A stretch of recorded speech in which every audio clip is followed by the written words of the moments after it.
It's a big bicep workout. Today we'll be doing some bicep curls. So pretty much we're starting off this workout with some dumbbell curls. So I got a rule when it comes to training my arms or training my bicep. Where I go by having a compound movement, having an isolated movement where it's pretty much training each arm individually. Then I have a peak movement where I aim at either using a preacher curl or a concentrated curl, hitting the peak at the bicep. Occasionally, I throw in some armor curls if you want to get that outer thickness. That's what you can do. But I said training the bicep is pretty easy. It's nothing that you gotta. There's no fancy movement that you have to do. I said stick with the basic, and I guarantee your arms will grow. So I said throwing them barbell curls, them dumbbell curls, that preacher curl. That's pretty much all you need to get some insane massive arms. You just train in the proper way. So let's go.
Okay, so we just finished doing some BB curls, some dumbbell curls.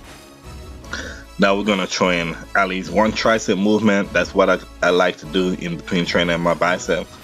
You know, and I'm gonna train either overhead movement or a cable movement, but I always train at least one tricep movement when I'm training my bicep. So today we're doing some kickbacks. Kickbacks are really good because it give you that outer head development to that tricep. You know, I said this is sometimes I forgot the movement for a lot of people, but I said doing these really put some real definition to your triceps. So next time working out or next time on your next arm day, throw these in. And this is pretty much an exercise that you don't need to be doing with a lot of weight. I said I normally start off with either some 25 or some 30 pounds, and I make my way up to around 45. If I'm really feeling froggy, I might turn some 50 pounds in it, but I normally keep the weight light and just squeeze and rep out some good reps by doing these.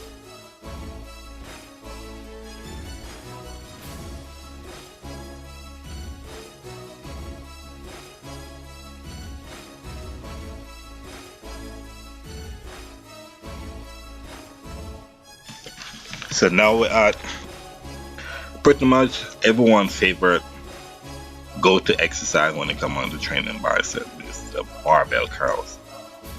I say normally if I do start a workout when curls, start doing barbell curls, this is where I pretty much go heavy, and I try to lift as much as I can do on these curls.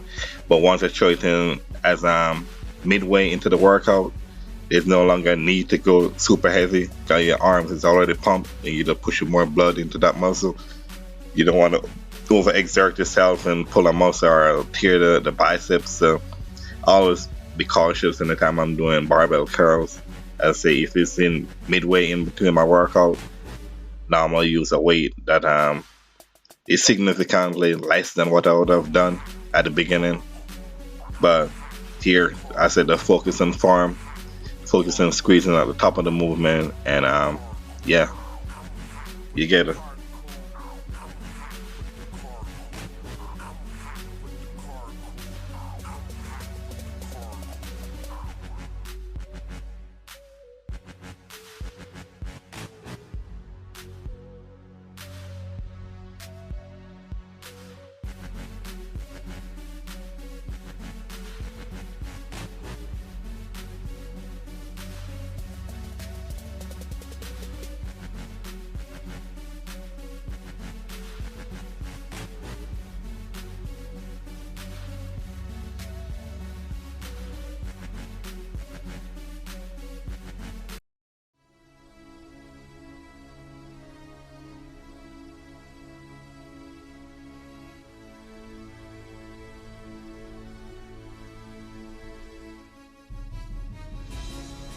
Okay, so here we on to the last workout in the set.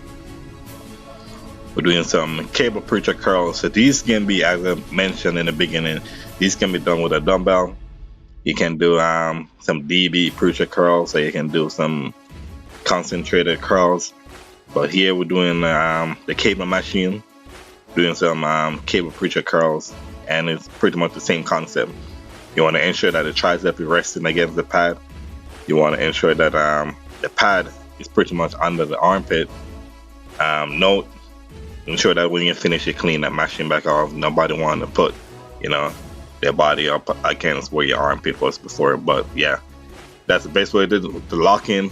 Ensure that the top of the pad is right inside where your armpit is, and then you want to drop your tricep directly onto the pad and keep it against the pad.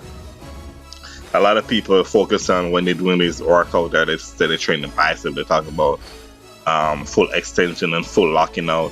But I always tell people when training the bicep, you want to ensure that you go as far as you're comfortable with. You don't want to overexert or overstretch your bicep, and that's where you tear a tendon. You want to go where you are comfortable with. So if you're fully extending down your arms and you feel like you're starting to stretch, too much stretch on the bicep, that means you're going too far. So, You don't need to do all of that full rep or full stretch, as a lot of people would say. That's where a lot of people end up tearing the biceps. So work some more, train, and note how your body's feeling, and pay attention to those details. And yeah, let's grow.